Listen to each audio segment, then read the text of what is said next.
নমস্কার বন্ধুরা, আমি ইন্দ্রাণী আবার চলে এসেছি তোমাদের সকলের কাছে একটি নতুন গল্প নিয়ে। শুরুতেই একটা অনুরোধ করছি সবাইকে, আমার চ্যানেল এক ঝাঁক ইচ্ছেডানা বাই ইন্দ্রাণী যদি তোমাদের ভালো লাগে তাহলে চ্যানেলটা সাবস্ক্রাইব করে আমাকে উৎসাহ দিও। এছাড়া লাইক, কমেন্ট ও শেয়ার করতেও ভুলো না যেন। আর নতুন নতুন গল্পের আপডেট পেতে হলে বেল আইকন অল করে দিও সবাই। শুরু করছি আজকের গল্প। আশা করছি তোমাদের সবাইকে পাশে পাবো। সামনেই আসছে বাঙালির শ্রেষ্ঠ উৎসব দুর্গাপুজো।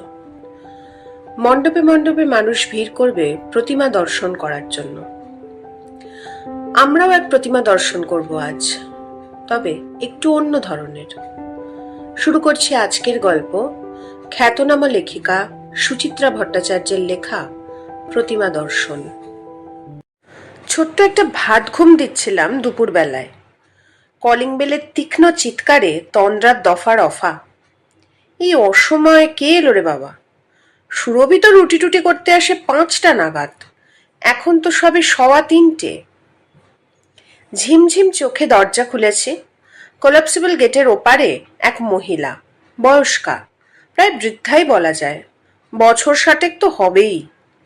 রোগাসোগা ছোটখাটো চেহারা, পরনে তাঁতের শাড়ি, চোখে গোলাপি সেলুলয়েড ফ্রেমের চশমা, সিঁথিতে ডগডগে সিঁদুর, সস্তার ভ্যানিটি ব্যাগ ঝুলছে কাঁধে। বেচতে এসেছে কিছু, নাকি সাহায্য প্রার্থী? স্বামীর অসুখ কিংবা মেয়ের বিয়ে?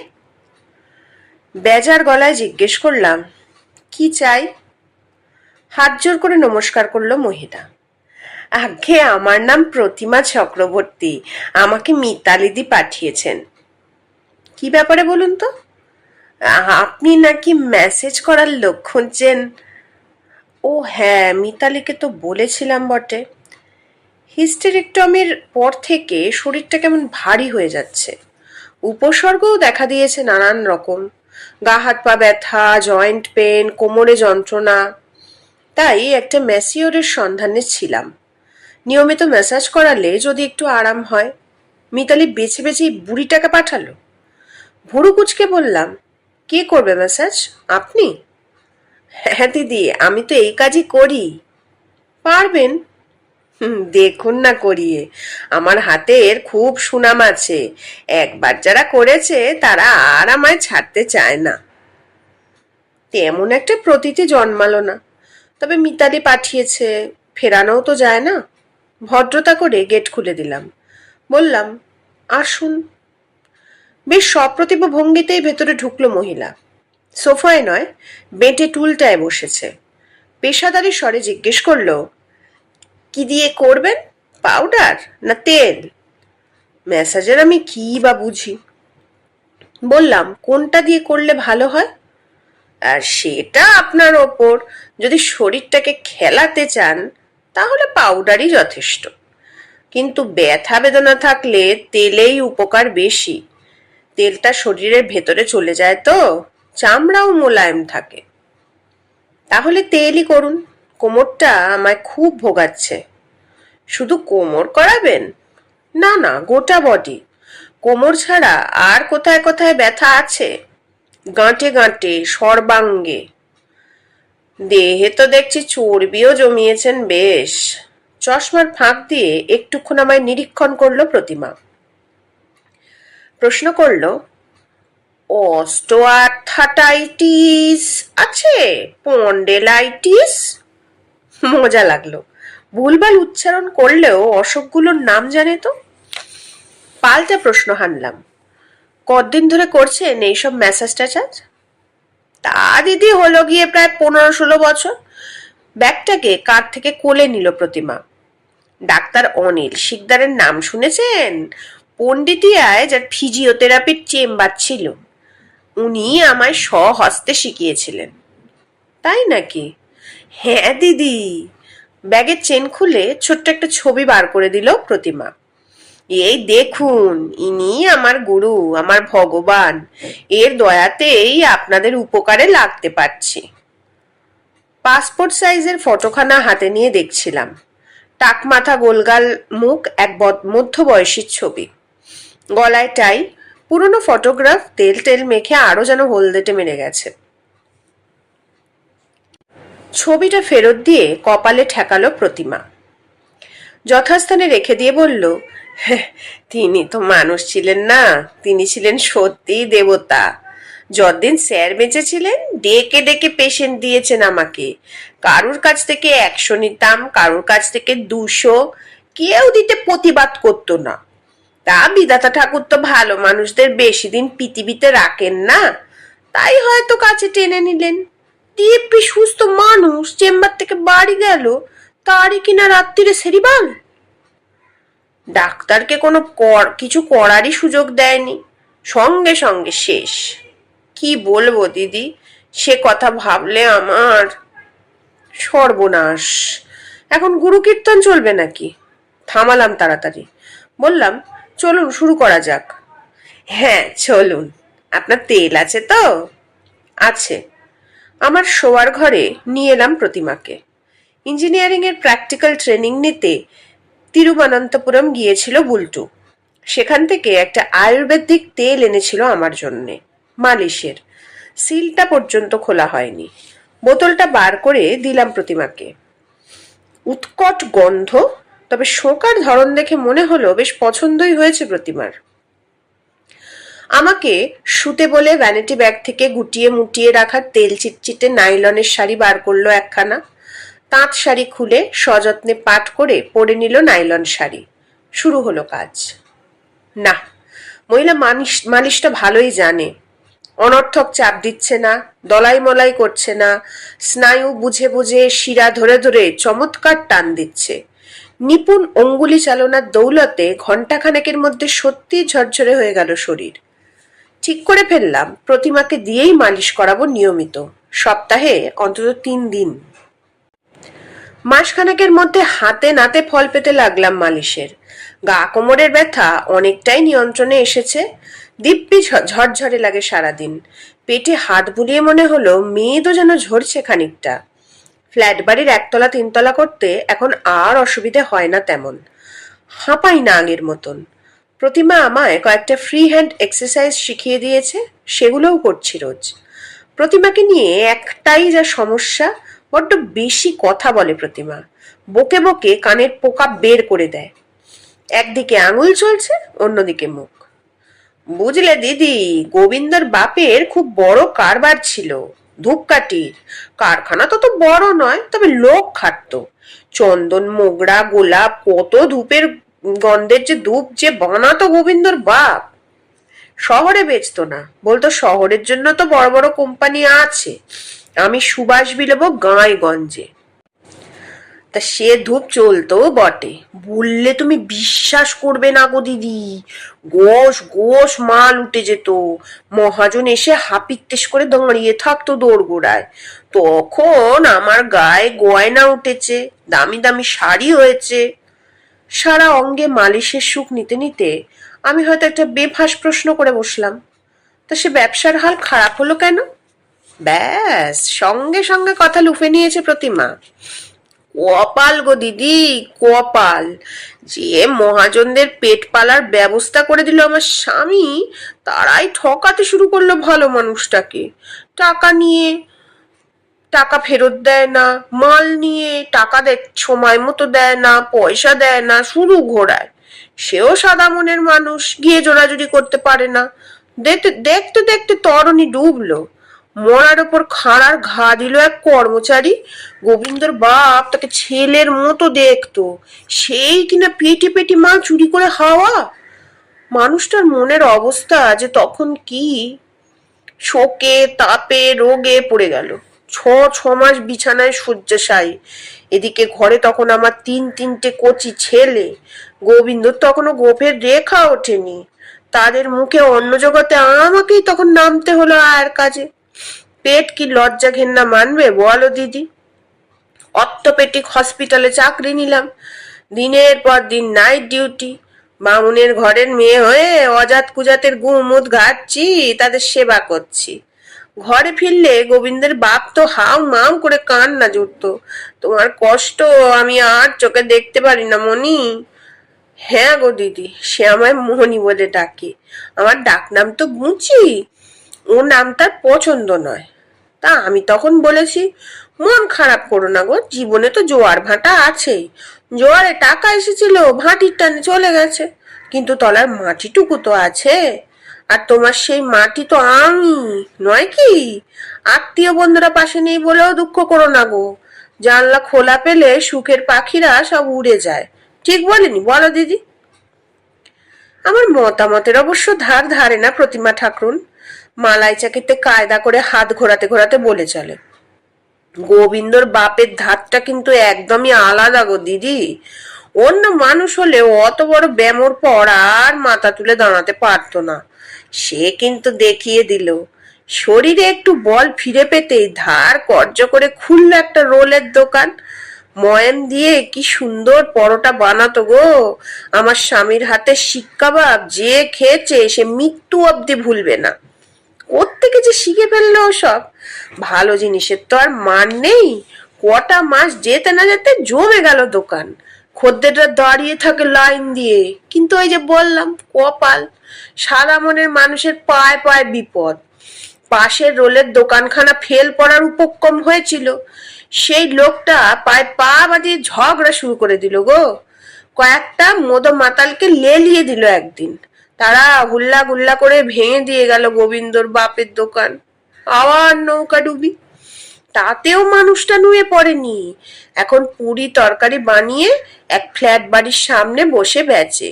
খুব বিক্রি। বাবুরা সব চেটে পুটে খায়। ও অবশ্যই খুব একটা মাল বানায় না কো। ওই এক ডেকচি সবজি, ৮০-১০০টা পুরি, ব্যাস। বলে এতেই তো আমাদের বেশ চলে যাচ্ছে, লাভ বাড়িয়ে ফের কেন মানুষের বুকে হিংসে ডেকে আনি মনি। শুনছো গো ও দিদি, নাকি ঘুমিয়ে পড়লে? মাথা খারাপ? ওই ধারাবাহিক কাহিনীর স্রোতে ঘুমোনোর জো আছে? তার উপর সে কাহিনী যদি হয় গোবিন্দর বাপের মতো এক লড়াকু মানুষের, যে কখনো হাঁটতে শেখেনি। শুধু স্বামীই নয়, পরিবারের অন্য সদস্যদের গল্প শোনাতেও ছাড়ে না প্রতিমা। ছেলেদের গল্প বলতে গিয়ে তো বিহবল হয়ে পড়ে আবেগে। কি বলবো গো দিদি, জননী হয়ে বড় মুখ করে বলতে নেই। আমার ৩ ছেলেই মা মা করে আঁকু পাকু করে সারাক্ষণ। এখনো জানো তো, গোবিন্দর লেখাপড়ায় খুব মাথা ছিল। ইচ্ছে করলেই ৩-৪টে পাস দিতে পারতো। শুধু মায়ের খাটুনি চোখে দেখতে পারে না বলে জল ঢেলে দিল পড়াশোনায়। বলল, এবিসিটি অ আ ক খ তো শিখে গেছি মা, যোগ বিয়োগ গুণ ভাগও করতে পারি। তার বেশি দিগ্গজ হয়ে আমার কি হবে?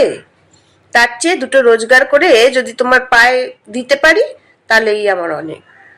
১৫ পুড়তে না পুড়তে ছেলে আমার নামলো পাঁপড়ের ব্যবসায়। বড় বাজার থেকে কাঁচা পাঁপড় কিনে এনে বালিগঞ্জ স্টেশনে বসে ভাজতো আর বেচতো। রমরমিয়ে চলতো গো দিদি। ওই বয়সে দিনে ২০ টাকা ৩০ টাকা করে কামাতো রোজ। তা সে ব্যবসা বেশি চললো না শেষ পর্যন্ত। বাবার হাল দেখে দেখে হেদিয়ে ঘেন্না ধরে গেছিল। বলল, ব্যবসা নাকি আমাদের চক্রবর্তী বংশের কপালে নেই। তার চেয়ে পুরুতগিরির লাইনটাই ধরি না কেন মা। নিজের কাকা বেহালায় পুরুতগিরি করে, তার সঙ্গে লেগে থেকে থেকে শিখে নিল পুজো আচ্চার সব কাজ। বিয়ে, শ্রাদ্ধ, অন্নপ্রাশন তো আছেই। এছাড়া দুর্গা পুজো, লক্ষ্মী পুজো, সরস্বতী পুজো, শনি সত্যনারায়ণ, কিছু না কিছু তো লেগেই থাকে ১২ মাসে। চালটা, ফলটা, মিষ্টিটাও নিত্যদিন আসে ঘরে। এই তো গত শ্রাবণের আগের শ্রাবণে বিয়ে দিলাম ছেলের। ব্যানার্জি ঘরের মেয়ে। আমার বাপের বাড়িও ব্যানার্জি কি না, তাই বেছে বেছে শান্ডিল্য মেয়েই আনলাম। ঠকিনি গো দিদি, বউ আমার মতোই খাটিয়ে। এই যে আমি বেরিয়ে এসেছি কাজে, বউ আমার রেধে বেড়ে থালা সাজিয়ে বসে থাকবে। গেলেই বলবে, মা মা গো, তুমি আগে ৪টি মুখে দাও মা, তারপর অন্য কথা। গোবিন্দর বাপ তো মা লক্ষ্মী বলতো অজ্ঞান। বলে, ভালো ছেলে গব্বেই আসে মনি, ভালো বউ আসে ভাগ্যে। দেওর দুটোকেও বৌমা একেবারে জাদু করে রেখেছে। আমার গোপাল নিতাই মাকে যদি ১৬ আনা মানে, তো বৌদিকে ৮ আনা, না না ১২ আনা। এরপর গোপাল নিতাইয়ের উপাখ্যান বিস্তারিত হতে লাগলো ক্রমশ। গোপাল মায়ের ভক্ত, এত বড় ধাড়ি ছেলে এখনো মায়ের কোল ঘেঁষে বসে। পিচবোর্ড কারখানায় ম্যানেজারি করছে গোপাল, মাইনে পেয়ে পয়সা পর্যন্ত গুনে গেঁথে তুলে দেয় প্রতিমার হাতে। যে কটা টাকা হাত খরচা দেয় মা, ছেলে তাতেই খুশি। জানে তো কি জন্য মা টাকা সরিয়ে রাখছে? বিয়ে দিতে হবে ছেলের, এক ফালি জমি কিনতে হবে। আর মেজর টাকায় যদি জমি হয়, তা ছোট দেবে বাড়ি তোলার খরচ। ব্যাংক থেকে লোন নিয়ে ট্যাক্সি কিনেছে নিতাই, গাড়ি খাটিয়ে সেও এখন রোজগারপাতি মন্দ করছে না। 3 ছেলেই রোজ কোরাসে বায়না জোরে, আমাদের মানুষ করতে গিয়ে তুমি তো অনেক মুখে রক্ত তুললে মা, এবার জিরো। বুড়ো বয়সে ঠ্যাঙের ওপর পা তুলে একটুখানি সুখ করো। কিন্তু চাইলেই কি প্রতিমা তা পারে? আর তার গুরু যে মরার আগে পই পই করে বলে গেছে, যতদিন না গতরে জং ধরে শেখা বিদ্যাটাকে কাজে লাগিয়ে মানুষের সেবা করো প্রতিমা, যেন তাহলেই তোমার অক্ষয় স্বর্গ বাঁধা।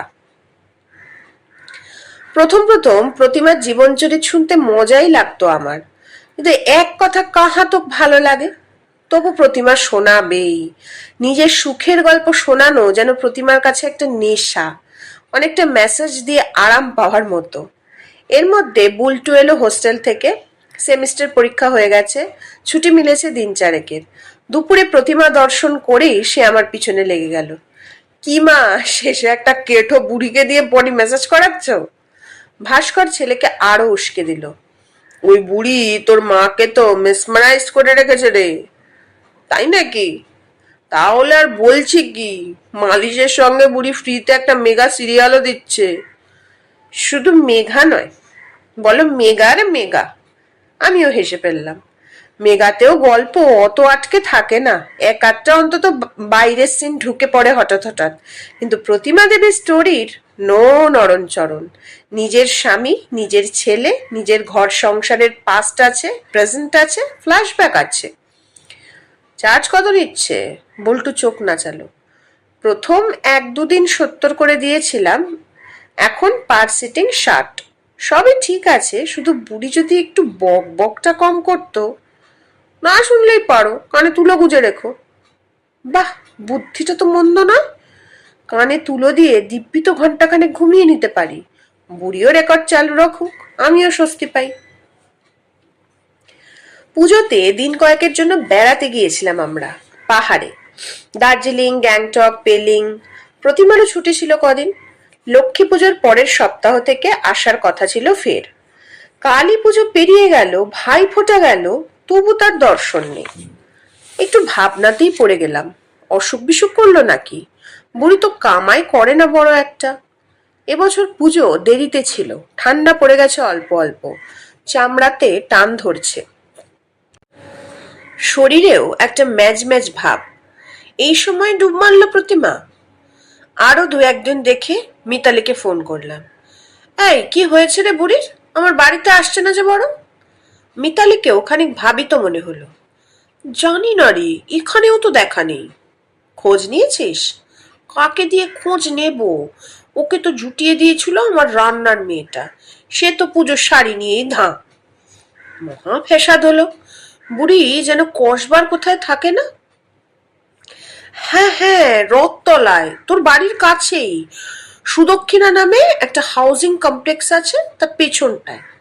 খুঁজতে যাবি নাকি ওকে? ভাবছি, দেখি আর 2-1 দিন। খোঁজ পেলে আমার একটা রিং করিস, বলিস আমিও কিন্তু ওর ওপর খুব চটে আছি, এরকম করলে ভবিষ্যতে আর কোনো নতুন ক্লায়েন্ট দেব না। 2-3 দিন নয়, আরো 1 সপ্তাহ প্রতীক্ষা করলাম প্রতিমার। টিকিটির দেখা নেই। খানিকটা দোনামোনা করে বেরিয়েই পড়লাম এক বিকেলে, রিক্সা নিয়ে রথতলা। সুদক্ষিণা চেনাই ছিল, খুঁজে খুঁজে বার করে ফেলেছি প্রতিমা দেবীর টেরা। মালিশের কাজ করে বলেই বোধহয় পাড়ার লোক চেনে প্রতিমাকে। দেখিয়ে দিল এক কথায়। 12 ঘর 1 উঠোনের বাড়ি, টানা লম্বা বারান্দায় সার সার ঘর, মাথায় কালচে টিনের চাল। দেওয়াল টেওয়ালগুলো মোটেই পদের নয়, সর্বাঙ্গে কেমন একটা বস্তি বস্তি ভাব। এক পাল বাচ্চা খেলছে উঠোনে, জোর ক্যালর ব্যালর চলছে। বারান্দাতেও বিচ্ছিরে হল্লা গোল্লা।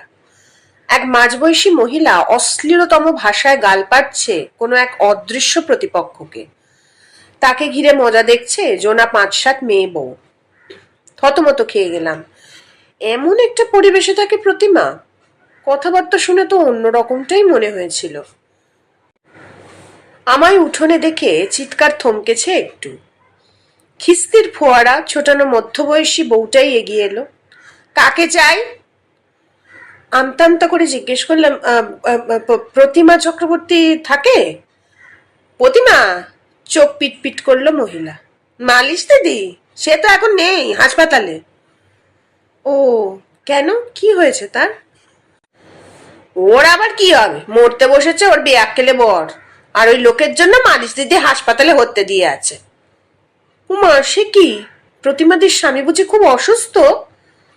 ডেকে আনা অসুখ, মদ খেয়ে খেয়ে লিভার একেবারে ঝাঁঝরা করে ফেলেছে গা। পুজোর সময় থেকে বাড়াবাড়ি চলছিল, তাও ঘরে রেখেই চিকিৎসা করছিল মালিশ দিদি। গতিক সুবিধের না থেকে কালী পুজোর আগের দিন হাসপাতালে ভর্তি করল। এখনো জমে মানুষে টানাটানি চলছে। আমি হতবাক। আরো কয়েকটা বউ ঘিরে ফেলেছে আমাকে, নানান বয়সের। ঘুরে ঘুরে দেখছি তাদের। অল্প বয়সী একটি বউ বলে উঠল, ঠিক আছে, বুড়োর উচিত শাস্তি হয়েছে।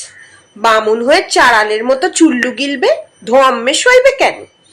বুড়ো এখন ভালোই ভালোই মরলে হয়, মাসি ওই মরাকে করে হাত থেকে বাঁচে। এই বয়সেও এক গলা গিলে এসে কি মারটাই না মারে প্রতিমাকে। বউ সারা জীবন খেটে খুটে এনে খাওয়ালো, আর উনি তারই বুকে বসে ফুর্তি করে গেলেন। অস্ফুটে বললাম, উনি কিসব করতেন না? কিসব পুরি টুরি বেচতেন?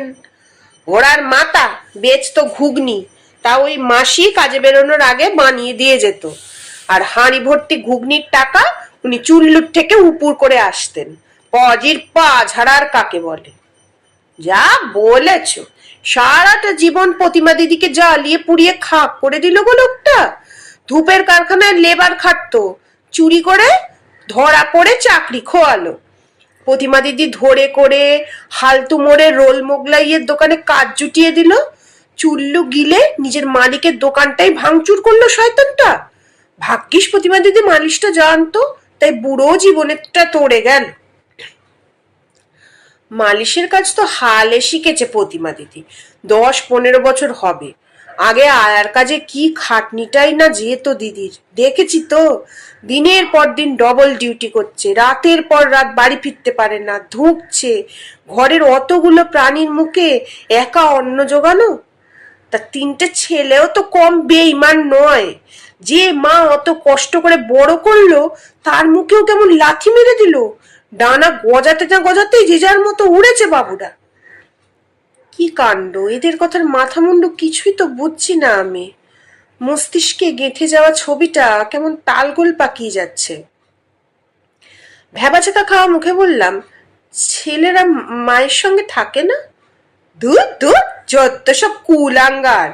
মা স্কুলে ভর্তি করে দিল, যে যার মতো পড়া ফাঁকি দিয়ে রাস্তায় খেলে বেড়াচ্ছে। গোবিন্দটা তো মার আঁচল থেকে পয়সা মেরে সিনেমা হলে লাইন লাগাতো। নেড়ার বাবা কতদিন সচককে দেখেছে। শেষে মা শিব মন্দিরের ঠাকুরমশাইয়ের কাছে পাঠিয়ে পুরুতগিরি শিখিয়ে ওই বড়টাই সবচেয়ে বজ্জাত। ভাব করে এমন একটা বউ আনলো, উঠতে বসতে ওই ঠান্ডা শাশুড়ির গালে ঠোনা মারে। খেতে দিয়েও ভাতের থালা মুখের সামনে থেকে তুলে নিয়ে যেত। আমরা আশপাশে না থাকলে ওই বউয়ের হাতেই পিটান খাওয়া কপালে ছিল প্রতিমাদির। গোবিন্দটা বউ নিয়ে ভেন্ন হতে বেচারি প্রাণে বেঁচেছে। স্বামীর হাতে 2-4 ঘা তাও সহ্য হয়, ছেলের বউ যদি। বাকি বেটা দুটোও কি এমন দেবতা দিদি? এ বলে আমায় দেখ, ও বলে আমায়। এ পাতা খেয়ে পড়ে থাকে, তো 60টা খেলে পয়সা ওড়ায়। দেখো না, গোপালের বাক্স কারখানার চাকরিটা আবার গেল বলে ওর মালিক পয়সা দিয়ে পাতাকর পুষবে। ছোটটার তবু মায়া দয়া আছে মনে, ট্যাক্সি চালিয়ে যা পায় তার থেকে 2-4 পয়সা তাও ঠেকায় মাকে। হ্যাঁ, তার চেয়ে 5 গুণ বেরও করে নেয় গো। এই তো সেদিন বাপের অসুখে মার কি জেরবার দশা। তার মধ্যে টাকা চেয়ে পায়নি বলে মার হাত মুচড়ে ধরেছিল নিতাই। ভাবো কি পাষণ্ড শয়তান। না, এবার ভোঁ ভোঁ করতে শুরু করেছে কান মাথা। কখন যে সরে এসেছি জটলা থেকে, রিকশায় উঠে বসেছি, ফিরে এসেছি বাড়ি, নিজেও যেন জানি না। ঘোর ঘোর লাগছিল। কি নিপুণ অভিনয় করতে পারে প্রতিমা, কেমন চমৎকার গুছিয়ে একই মিথ্যে বলে যেতে পারে দিনের পর দিন। দৈন্য ঢাকতে চায়, লুকিয়ে রাখতে চায় নিজের অসহায়তা। কিন্তু কেন? সত্যি বললেই তো বরং মায়া বেশি বাড়ে মানুষের। আশ্চর্য মহিলা তো। প্রতিমা এলো প্রায় মাস দেড়েক পর। শীতের দুপুরে দিব্যি কম্বলে ঢুকেছিলাম। কলিং বেলের আওয়াজে উষ্ণ আমেজটুকু খান খান। প্রতিমাকে দেখে ছ্যাঁত করে উঠেছে বুকটা। আরো শীর্ণ হয়ে গেছে প্রতিমা, আরো বুড়িয়েছে। তবে সে কারণে নয়। সাদা খোলের শাড়ি পরে আছে প্রতিমা, সিঁথিতে টকটকে সিঁদুরটা নেই। কিছু বলার আগে প্রতিমারই স্বর বেজে উঠল। ঠোঁটে এক চিলতে ম্লান হাসি ফুটিয়ে বলল, উনি হঠাৎ চলে গেলেন গো দিদি। মুখ দিয়ে বেরিয়ে গেল, তাই নাকি? হ্যাঁ গো দিদি। ঘরে ঢুকে বেটে টুলটায় বসলো প্রতিমা। ছোট্ট শ্বাস ফেলে বলল, পুজোর সময় উনি বললেন, তোমায় নিয়ে কখনো তো কোনো তীর্থে যায়নি মনি, চলো দুজনে একবার কেদার বদ্রী ঘুরে আসি। ছেলেরাও বলল, যাও না মা, তুমি তো চিরকাল ঘরেই বন্দি হয়ে রইলে, সচক্ষে একবার বরফে ঢাকা পাহাড় দেখিয়ে এসো। ফের বলে ফেললাম, তারপর সকলের পীড়াপিড়িতে না করতে পারলাম না। বৌমা নিজের হাতে বাক্স প্যাটরা গুছিয়ে দিল, খাবার ভরে দিল টিফিন ক্যারিয়ারে। আমরাও বুড়ো বুড়ি চড়ে বসলাম হরিদ্বারের গাড়িতে। সে যে কত দূর রাস্তা যেন আর ফুরোয় না। পথের দুধারে কি শোভা, পাহাড়, জঙ্গল, নদী, নয়ন যেন জুড়িয়ে গেল। তা হরিদ্বারে পৌঁছা দিব্যি ছিল গোবিন্দর বাবা। দুজনে গঙ্গায় স্নান করলাম, মন্দিরে পুজো দিলাম, সন্ধ্যারতি দেখলাম, প্রদীপ ভাসালাম। তারপর বাসে করে চললাম বদ্রীনাথের পথে। চারদিকে পাহাড় পাহাড়, বরফ। মনে হচ্ছে দুজনে পাশাপাশি স্বর্গের পথে চলেছি। যেতে যেতে যেতে যেতে কি যেন জায়গাটার নাম, হ্যাঁ দেবপ্রয়াগ, কি যেন একটা নদী আছে সেখানে, হ্যাঁ অলকানন্দা, স্বর্গের নদী। শীতল ধারার পাশে দুজনে মুখোমুখি বসেছি। হঠাৎ বুকে ব্যথা উঠলো গোবিন্দর বাপের। একবার শুধু আহ করলে, পরক্ষণে আমার কোলে মাথা রেখে শেষ। পুণ্যবান মানুষ তো, যাওয়ার আগে এতটুকু কষ্ট পেলেন না। ওই অলকানন্দার পাড়েই ওনাকে।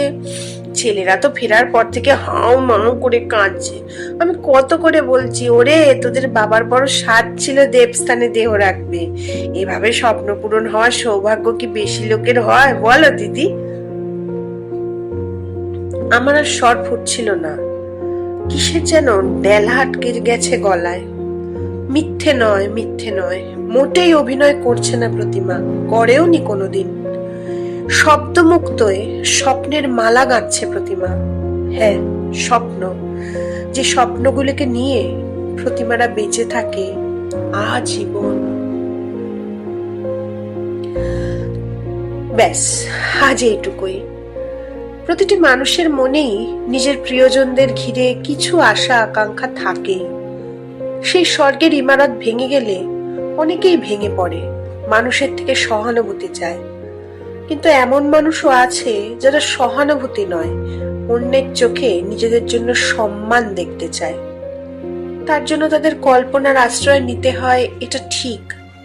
তবুও তারা মাথা উঁচুই রাখতে চায়। কেমন লাগলো গল্পটা? ভালো লাগলে কমেন্ট করে জানিও সবাই। জানি না কেন হঠাৎ করে চ্যানেলের ভিউ, সাবস্ক্রিপশন সব যেন থমকে গেছে। এটা প্রতিবাদ করার শাস্তি কিনা বুঝতে পারছি না। তবুও এখনো আমার মানুষের ওপর ভরসা আছে। আজ তাহলে আসি, আবার তাড়াতাড়ি চলে আসবো। টাটা।